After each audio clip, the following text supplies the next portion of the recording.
अब हम बात करेंगे करनी माता देशनोक।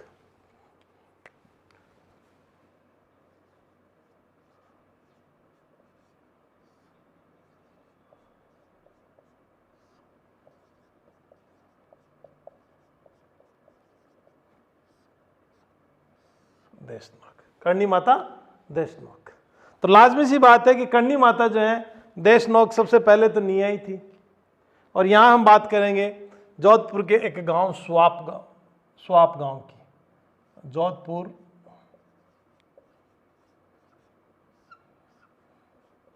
जिले के एक गांव है स्वाप, और उस स्वाप में पिता मेहाजी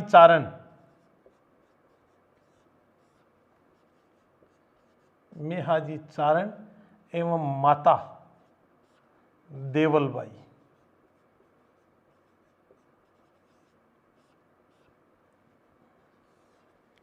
मेहाजी चारण एवं माता देवलबाई, और देवलबाई के एक लक्ष्मी पैदा हुई जिनका नाम था अदितिबाई। पुरुष प्रधान समाज में प्राचीन समय में बेटियों पे बेटियां होना अभिशाप माना जाता था। जब मेहाजी चारण के 5 बेटियों पे छठी बेटी रिधिबाई हुई, तब रिधिबाई की बुआ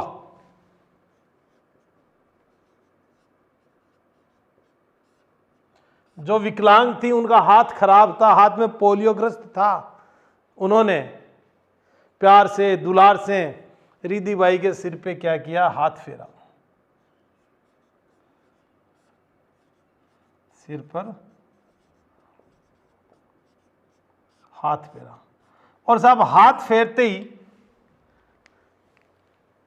इस कन्या का इतना प्रताप था कि हाथ फेरने मात्र से ही इन बुआ जी का हाथ, जो कई सालों से पोलियोग्रस्त था या लकवाग्रस्त था, वो ठीक हो गया। ठीक होते ही बुआ की आंखों में चमक आई और बुआ ने रिधिबाई का नाम क्या कर दिया,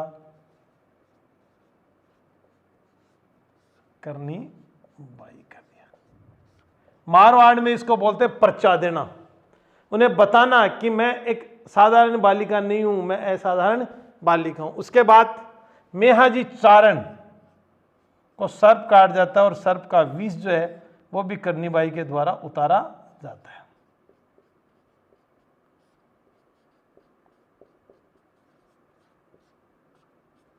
करनीबाई साहब बड़ी होती है, और जो बड़ी होती हैं तो बड़ी होने के साथ साथ बेटियां बड़ी होती हैं तो उनकी शादी ब्याह की बात भी चलती है। और शादी ब्याह की जब बात चलती है तो करनीबाई का विवाह एक देपाजी नाव के बिट्ठू केलू के पुत्र और साठी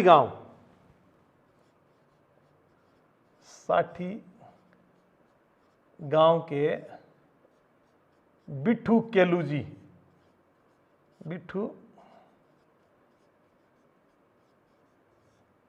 जी के पुत्र देपाजी।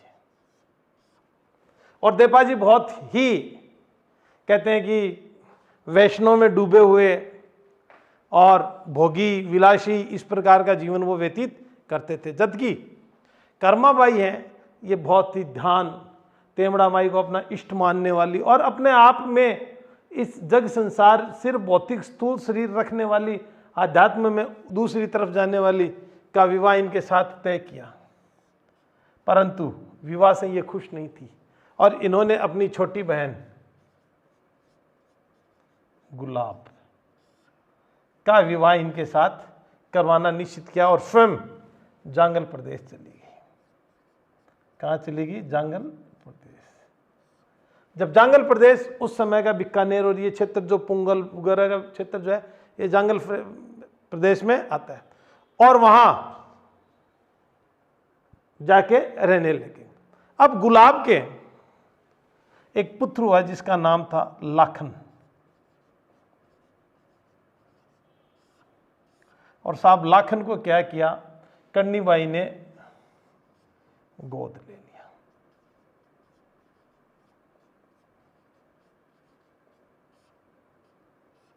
और यहां से पूरा खेल स्टार्ट हो जाता है। जनश्रुति के अनुसार जब लाखन को करनी बाई ने गोद ले लिया और लाखन कोलायत झील के तालाब में स्नान करने गए थे और वहां पे वो डूब गए और वो मृत्यु को प्राप्त हो गए। जब ये मृत्यु को प्राप्त हो गए तो करनी बाई जो है वो किससे लड़ गई? यमराज से। वो यमराज से लड़ गई और यमराज से इस लाखन को वापस प्राप्त किया।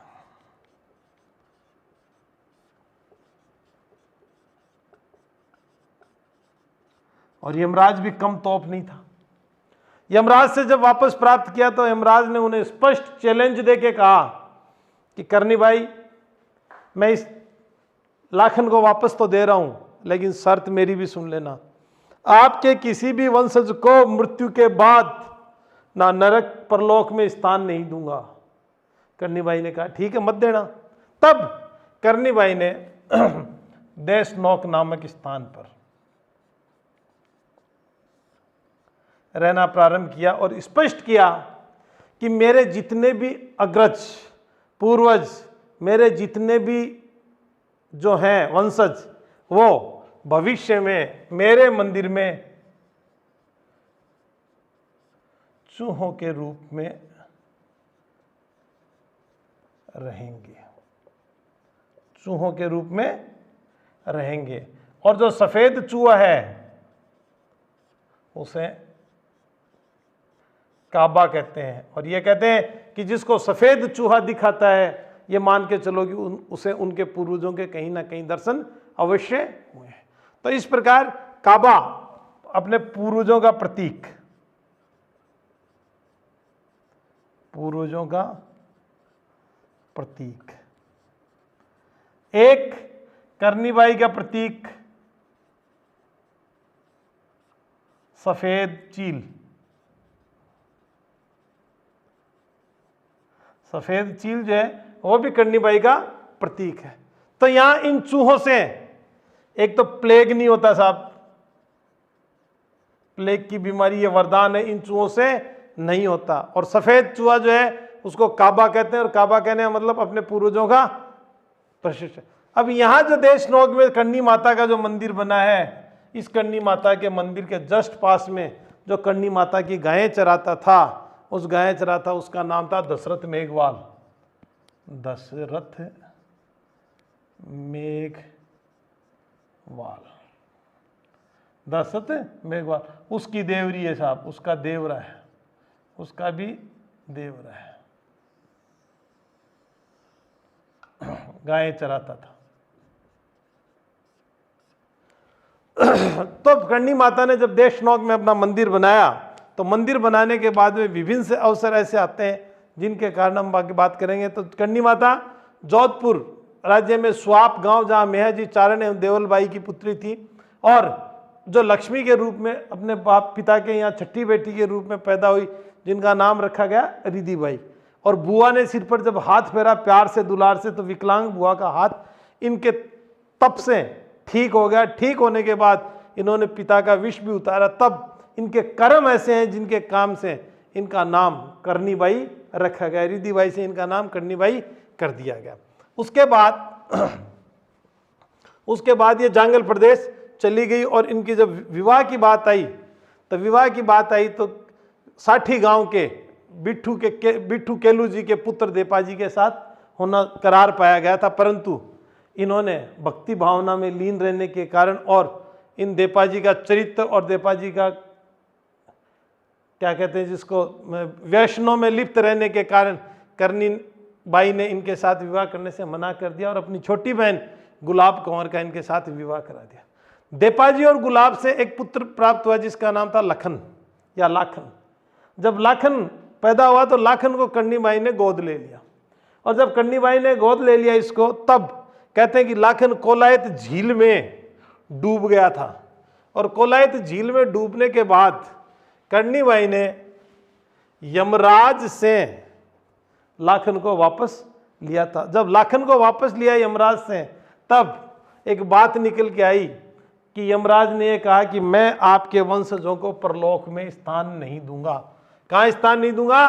परलोक में। जब परलोक में स्थान नहीं दूंगा तो आपके वंशज कहाँ जाएंगे? तब कर्णी माता ने कहा कि मैं वरदान दिया कि मेरे वंशज मेरे मंदिर में चूहों के रूप में रहेंगे, और सफ़ेद चील जो है वो मेरा प्रतीक रहेगी।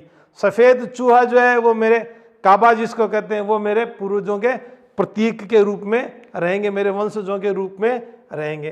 तब लाखन को वापस जिंदा किया और उसके बाद उन्होंने देशनोक करनी माता मंदिर में चूहों के रूप में इनको विस्थापित किया, और प्रतीक क्या? सफ़ेद चूहा। लेकिन इन चूहों से कहीं भी कोई प्लेग नामक बीमारी नहीं होती, ऐसा वरदान इनको दिया गया। अब हम बात करते हैं देशनोक में दशरथ वाला का देवराम कर्णीबाई के मंदिर के पास में। अब देशनोक के जो मंदिर का निर्माण हुआ है, तो देशनोक मंदिर सफेद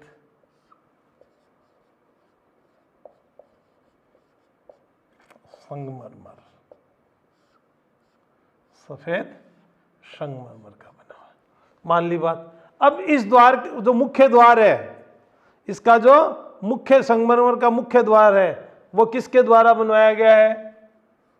मुख्य दरवाजा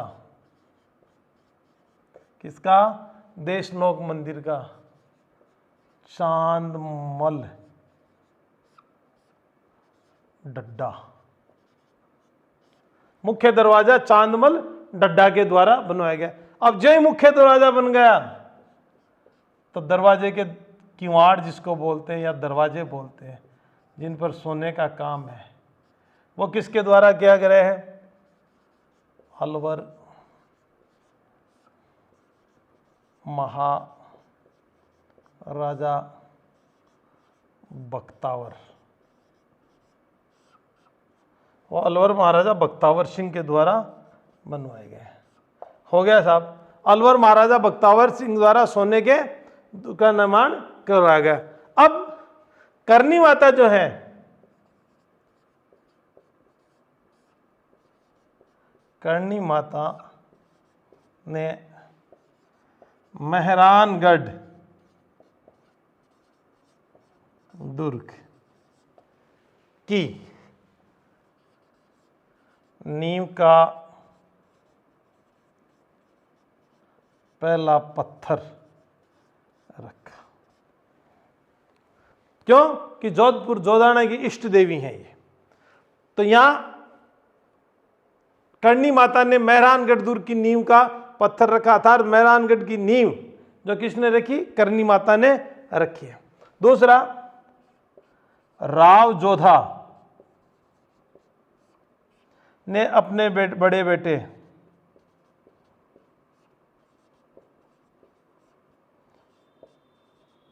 राव बिक्का को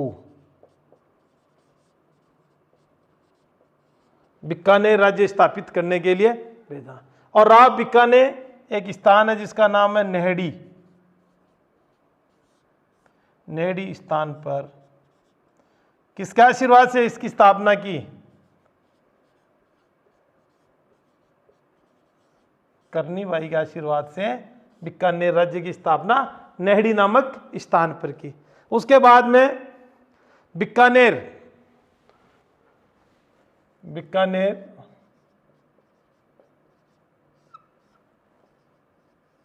की इष्ट देवी व चारणों की कुल देवी,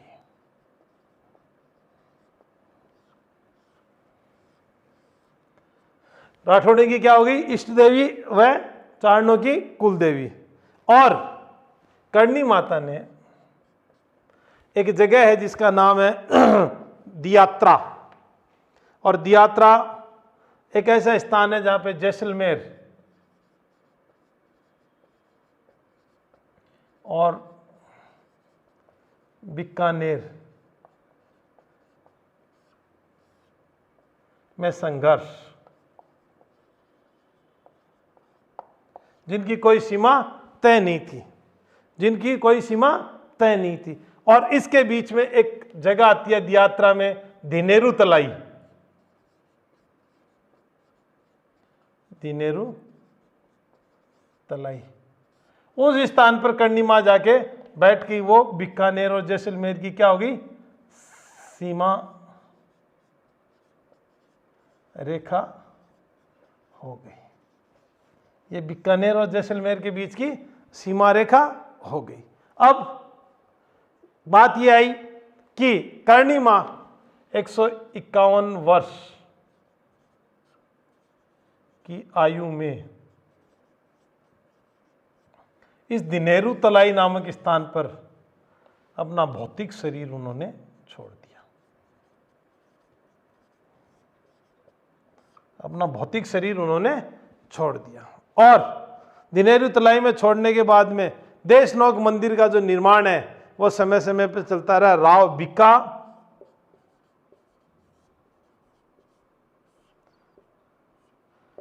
बीका ने संगमरमर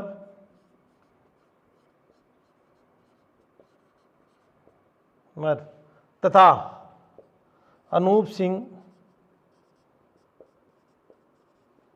और गंगा सिंह ने इस मंदिर को निर्माण को आगे बढ़ाया। और वर्तमान समय में यहाँ जो देशनोक ट्रस्ट है उसके द्वारा इस कार्य को किया जाता है। तो यहाँ देशनोक मंदिर में सफेद संगमरमर का कार्य हुआ और मुख्य दरवाजा किसने बनवाया, चांदमल डड्डा ने बनवाया। किवाड़ अलवर के महाराजा बख्तावर सिंह ने बनवाया जिसमें सोने का काम है, सोने का काम है। और कर्णी माता ने मेहरानगढ़ दुर्ग की नींव का पहला पत्थर रखा। राव जोधा के बड़े बेटे राव बिक्का ने बीकानेर राज्य की स्थापना नेड़ी स्थान पर की थी। किसके आशीर्वाद से, कर्णीबाई के आशीर्वाद से। और राव बिक्का ने संगमरमर किसको, देशनोक को। और उसमें अनूप सिंह और गंगा सिंह का भी महत्वपूर्ण योगदान है। बीकानेर की इष्ट देवी कर्णीबाई तथा चारणों की कुलदेवी भी कर्णीबाई है। जैसलमेर और बीकानेर में संघर्ष की दास्तान बढ़ रही थी और इनकी सीमा निश्चित नहीं थी। फिर दिनेरु तलाई में कर्णीबाई बाके बैठ गई, उसको सीमा रेखा माना गया और 151 वर्ष की आयु में इन्होंने अपने भौतिक शरीर की। यहां एक सबसे बड़ी चीज है कि कर्णीबाई द्वारा गोद लिए गए पुत्र लाखा को जब कोलायत जी तालाब में डूब के मृत्यु हो गई थी तो चारण समाज आज भी, चारण जाति आज भी कोलायत दर्शन नहीं करती है। उसे शोक का स्थान मानते हैं, नहीं करती है। अब हम बात करते हैं जीण माता, शेखावाटी की कुलदेवी, शेखावाटी की आराध्य देवी, शेखावाटी की इष्ट देवी और शेखावाटी की रक्षा, शेखावाटी की सब कुछ, शेखावाटी की माँ तो यहाँ हम बात करेंगे आज जीण भवानिया, जीण माता। और यहाँ जैसी जनश्रुति और घटनाएं हैं उस अनुसार हम बता दें कि चूरू जिले का गांव है धांधु। और धांधु गांव के चौहान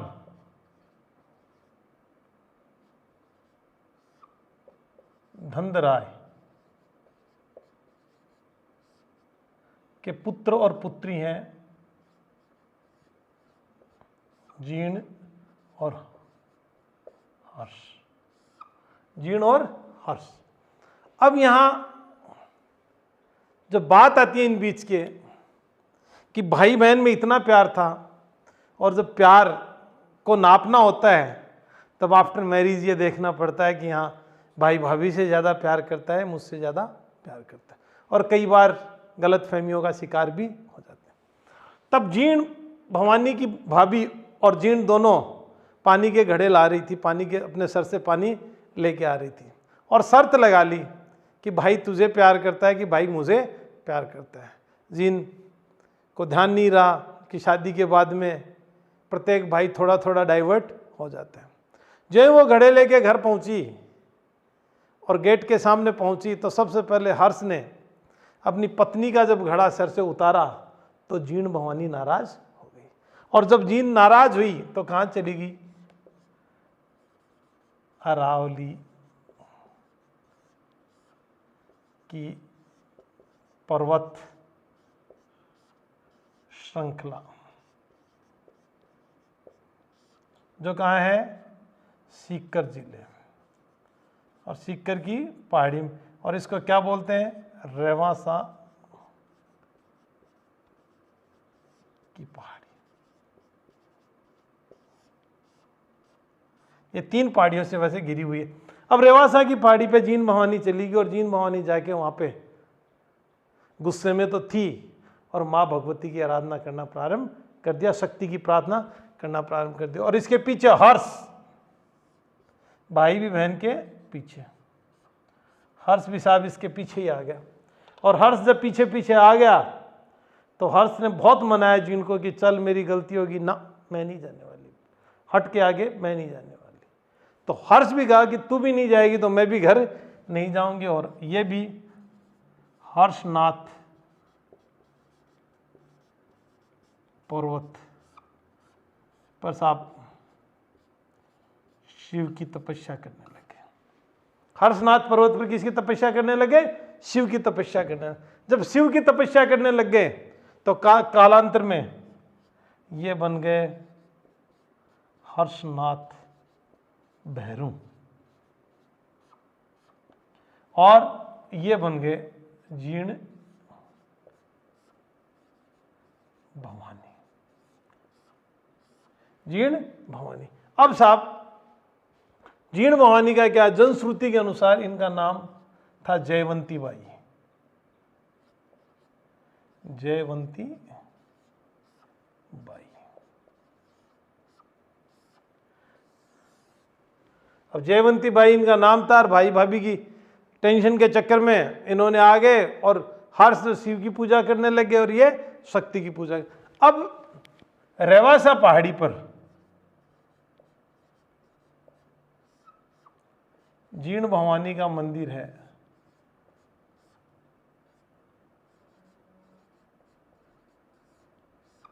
भवानी का मंदिर है जिसका निर्माण राजा हट्टड़ ने करवाया था।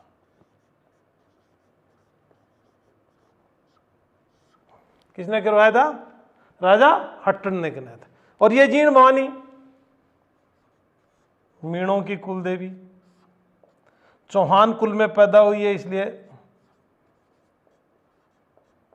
चौहानों की कुल देवी।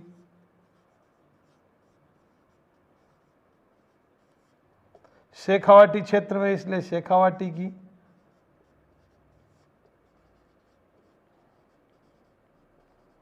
कुल देवी शेखावाटी में पैदा हुई, इसलिए शेखावाटी की कुल देवी। और सबसे बड़ी बात, मधुमक्खियों वाली देवी।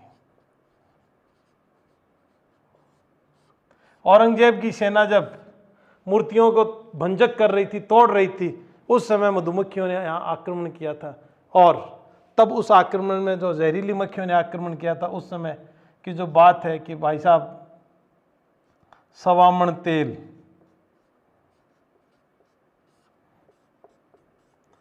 आज भी हर्ष पर्वत पर जो भैरू का मंदिर है उसमें जागती जोत में दिल्ली दरबार से आता है। खैर,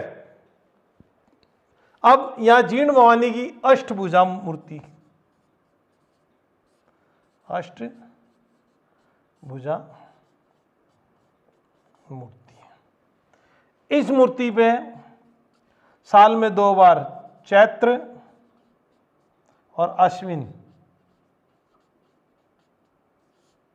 दोनों नवरात्रों में मेले लगते हैं। दोनों नवरात्रों में मेले लगते हैं। फिर यहां यह भी कहा जाता है कि 2.5 प्याला शराब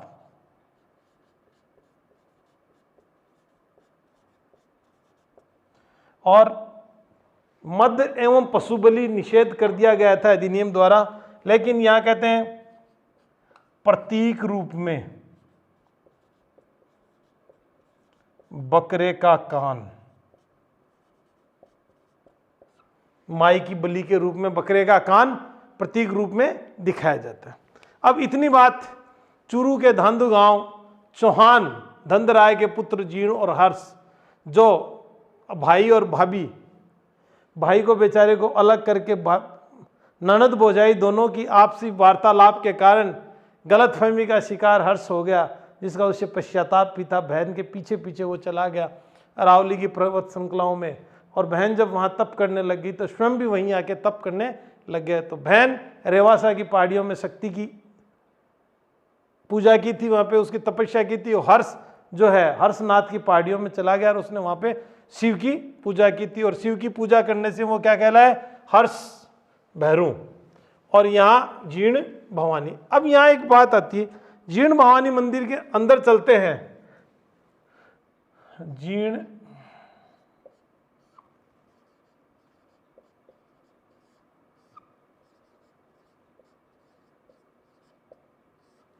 मुख्य मंदिर के तलघर में एक मंदिर और है, गौर करना भाई, और वो है किसका, अमरिया माता का।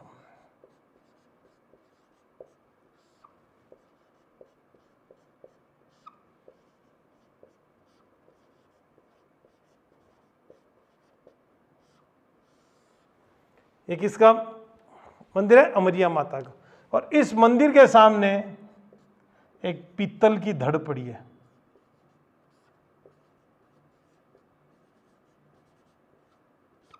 पीतल की धड़ पड़ी है। तो किसी ने अमरिया माता को अपनी बलि दी थी, और वो पीतल की धड़ है जगदेव पंवार की। उसने इस अमरिया माता के सामने जगदेव पंवार ने अपनी बलि दी थी, जो पीतल की धड़ है। अब एक नाम और आता है, मेड़तिया शासक सालिम सिंह, मेड़तिया शासक सालिम सिंह। तो यहाँ रेवासी की पहाड़ियों में जीर्ण भवानी का मंदिर है, राजा हट्टड़ ने इसका निर्माण करवाया था। और जीर्ण भवानी मीणों की, चौहानों की कुलदेवी है, शेखावाटी की कुलदेवी है। इसे मधुमक्खी की देवी भी मानते, मधुमक्खियों वाली देवी भी मानते हैं। और औरंगजेब की सेना यहाँ से भग के गई थी, और ये वादा करके गई थी कि दिल्ली दरबार से सवामण तेल आता रहेगा। ये अष्टभुजा वाली मूर्ति है, और इस मूर्ति पर 2.5 प्याले शराब अवसरानुसार चढ़ते हैं, और प्रतीक रूप में बकरे का कान काट कर भी बलि दी जाती है। और चैत्र और अश्विनी नवरात्रों में यहाँ पर मेला लगता है। अब एक नाम आता है कि वो यहाँ प्रेरित होकर, जिनका नाम है मेड़तिया शासक सालिम सिंह, मेड़ता के शासक जो थे मेड़तिया शासक सालिम, और सालिम सिंह का पुत्र महेशदान।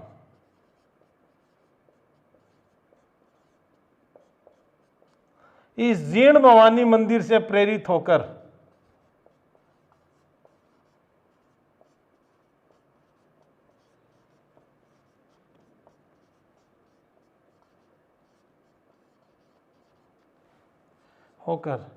मारोट, नागौर जिले का एक गांव है, कस्बा माली, उसकी पहाड़ी में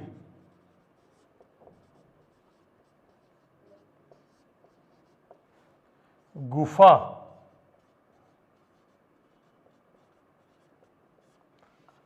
बनाकर उसने क्या, जीर्ण भवानी का मंदिर बनाया था।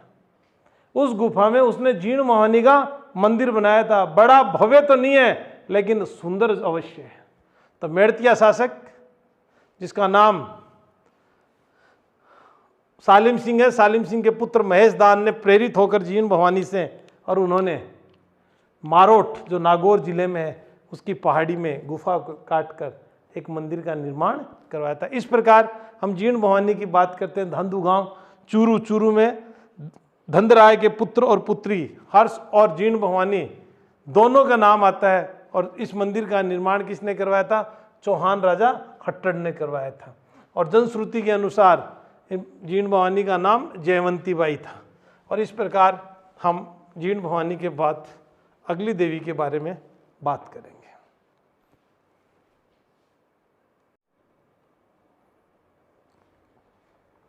अब हम बात करेंगे आई माता।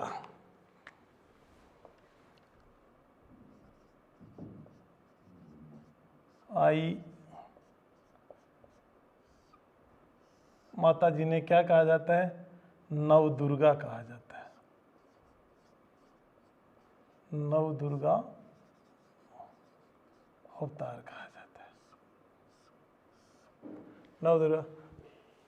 तो आई माता के बारे में यह कहा जाता है कि गुजरात में बीका डाबी, गुजरात में क्या नाम? पिता का बीका डाबी।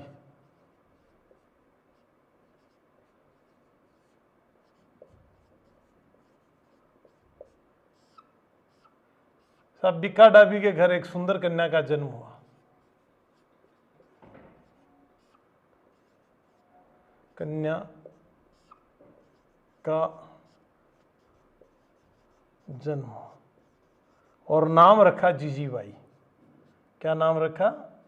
जीजी। परंतु कन्या इतनी सुंदर थी और इनका जन्म हुआ था विक्रम संवत 1472 शनिवार का दिन था। तिथि थी भादवा सुदी बीज। शनिवार भादवा सुदी बीज। तो यहां कहते हैं कि बीका डाबी राजपूत के घर एक सुंदर कन्या का जन्म हुआ और जिनका नाम था जीजी बाई। जीजी बाई जो ही बड़ी होती गई और वहां पर गुजरात के शासक, मुस्लिम शासक की नजर पड़ गई।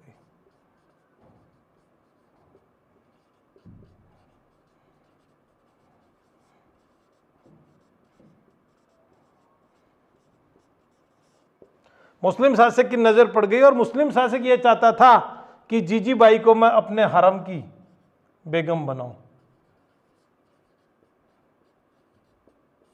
परंतु जीजी बाई अपने पिता के साथ बिलाड़ा जोधपुर आ गई। कहाँ आ गई? बिलाड़ा जोधपुर आ गई। जोधपुर आने के बाद जीजी बाई ने अपना नाम आई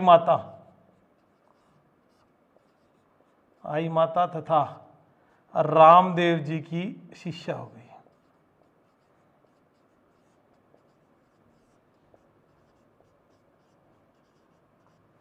शिष्या हो गई और एक पंथ था रामदेव जी के भक्तों का जिसका नाम है कामड़िया।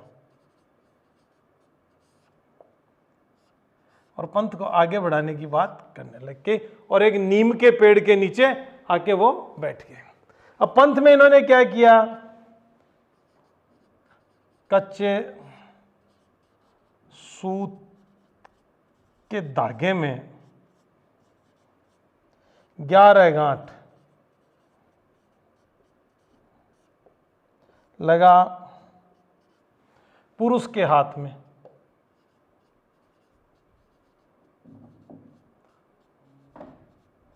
तथा महिला के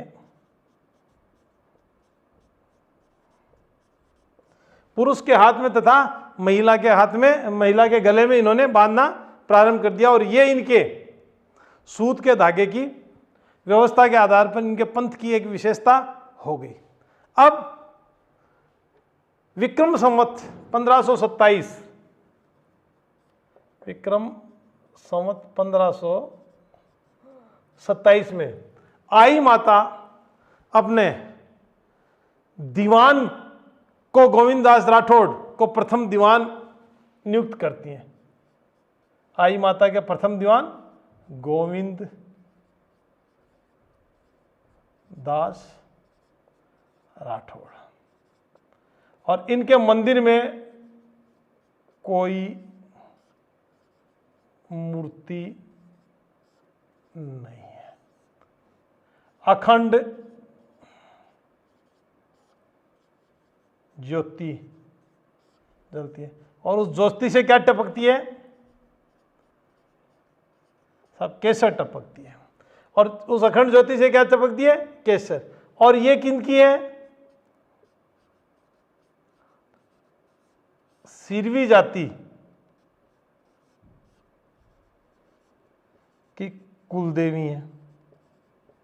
किसकी कुलदेवी है? सिरवी जाति की। और सिरवी जाति के लोग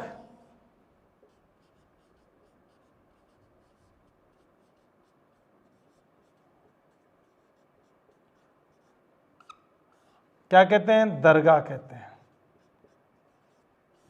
और बाकी बिलाड़ा के लोग क्या कहते हैं? उसको बडेर कहते हैं।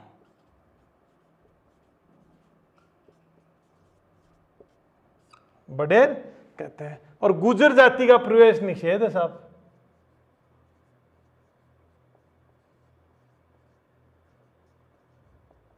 प्रवेश निषेध है। गुजर जाति का प्रवेश निषेध है। और हर माह शुक्ल दूज को पूजा होती है। हर महीने की शुक्ल पक्ष की दूज को पूजा होती है यहां पे। और सिरवी राजपूतों के कृषक थे। राजपूतों के राजाओं के सिरवी कौन जाति थी?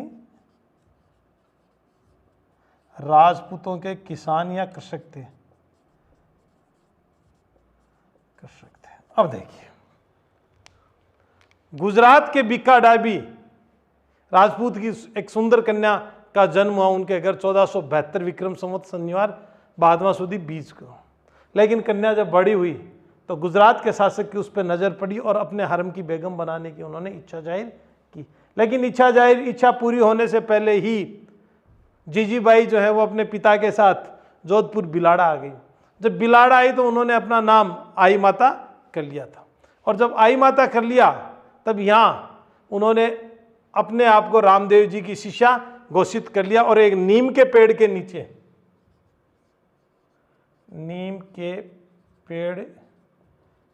नीचे उन्होंने अपनी तपस्या प्रारंभ कर दी। और जब तपस्या प्रारंभ कर दी तो उन्होंने अपना एक पंथ, जिसको कहते हैं कामड़िया, 13 ताली का जो नृत्य होता है वो कामड़िया पंथ की महिलाएं करती हैं। और इस पंथ के साथ क्या कर दिया उन्होंने? कच्चे सूत के धागे में 11 गांठ लगाकर पुरुषों के तो हाथ में राखी के रूप में और महिलाओं के गले में हार के रूप में उन्होंने बांधना प्रारंभ कर दिया। और 1527 में उन्होंने अपने मंदिर का, आई माता ने अपना प्रथम दीवान गोविंददास राठौड़ को नियुक्त किया। इस मंदिर में कोई मूर्ति नहीं है, एक अखंड ज्योत जलती है और उस ज्योत से केसर टपकती रहती है। और सिरवी जाति के लोगों की एक कुलदेवी है। और सिरवी जाति के लोग माता के इस स्थान को दरगाह कहते हैं। और बाकी जो लोग हैं वो बडेर कहते हैं। बडेर का मतलब वयोवृद्ध, बडेर कहते हैं। और सिरवी राजपूत वो व्यक्ति थे जो राजपूतों के किसान हुआ करते थे। और इस मंदिर में गुजर जाति का प्रवेश निषेध है। तो इस प्रकार हमने आज इन देवियों की जो बातें की हैं, इन देवियों के बारे में जो जानकारी आप लोगों के साथ साझा की है, प्रेषित किए, संप्रेषित किए, अगर आपको अच्छी लगी हो तो इस अपने डॉक्टर आनंद क्लासेस यूट्यूब चैनल को आगे सब्सक्राइब कीजिए, दोस्तों को बताइए, शेयर कीजिए, लाइक्स कीजिए। इससे क्या हमें भी हौसला मिलता है और इस क्वारंटाइन के दौरान हम आप लोगों के लिए और अच्छी मेहनत कर सकते हैं। हमारे भी गुजरे हुए दिन वापस लौट के आ रहे हैं, हम लोग पढ़ रहे हैं आपके लिए, हमें अच्छा लग रहा है। और हम जो सूचनाएं आपको प्रेषित करेंगे, हो सकता है कि कुछ सूचनाएं ऐसी हों जो आपके YouTube चैनल, आपकी बुक्स, आपकी गाइड्स, आपका जो मटेरियल है उसमें नहीं हो। लेकिन आपको घबराने की ज़रूरत नहीं है। वो तथ्यात्मक रिपोर्ट के साथ, तथ्यात्मक सूचनाओं के साथ हम लोग इस चैनल पे आ रहे हैं। हमारी सूचनाएं 100% सटीक है। हम उन्हें कहीं ना कहीं जहाँ से हमने लिया है, तथ्यात्मक रिपोर्ट है, उसके लिए हम आप लोगों को संप्रेषित कर रहे हैं और आपके आभारी हैं। आप लोगों ने हमें जो प्यार दिया है, हमारे इस चैनल को बढ़ाने में आपने जो सब्सक्रिप्शन दिया है, उसके लिए बहुत बहुत धन्यवाद। खुश रहिए, मस्त रहिए, मज़े में रहिए, घर पे रहिए, क्वारंटाइन का पालन कीजिए और पढ़ते रहिए। पढ़ो और आगे बढ़ो। Thank you. Good day.